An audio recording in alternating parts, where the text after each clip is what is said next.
Hello and welcome, my name is Nick Love with Love Racing, and let's get straight to this track guide. Alright, as we head down into turn 1, we're going to stay all the way to the left side of the track, maximize that entrance. Then we're going to start turning in right about the arrow marker.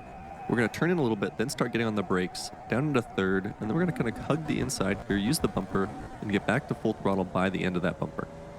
You want to quickly unravel the steering wheel, and then what we're going to do is we're going to stay off the apex a little bit on turn 2.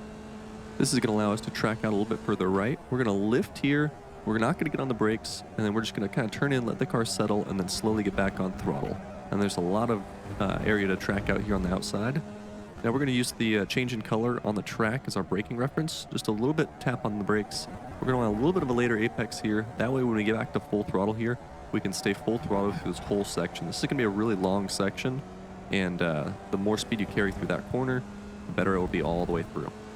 If you guys are getting any value from these videos, please go ahead and like and subscribe to the channel. It really supports me and tells me what videos you guys like to watch.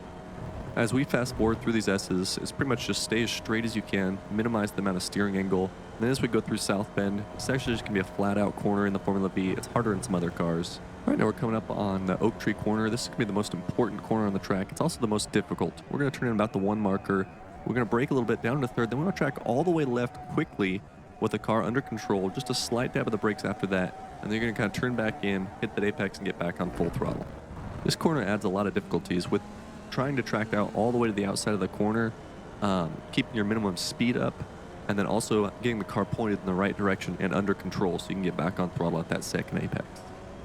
Heading down to turn 14, we're actually not going to use any of these braking markers on the right. We're going to start braking hard at the end of the concrete bumper on the left side of the track. We're going to go down into third, and then we're going to hug the inside here. We can use some of the bumper, and we want to get back to throttle pretty quickly here. Heading through here, we just want to minimize the steering angle. We don't want to scrub any additional speed, and we don't need to use all of the track right away. And we want to open hog pen up as much as we can, so we're going to go fully on the bumper on the left side of the track. We're going to lift right after we go over that. We're not going to use any brakes here.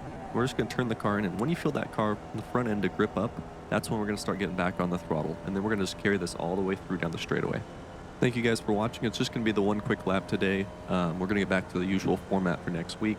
I was just at a real track doing some real racing this last weekend and didn't have a chance to get to this. I'm going to have the links for the Ghost Lap here in the description, and then also if you want to know how to get those set up for iRacing, here's a link to the video that I made just going over how to get that set up. Alright, thanks for watching. I'll see y'all on track.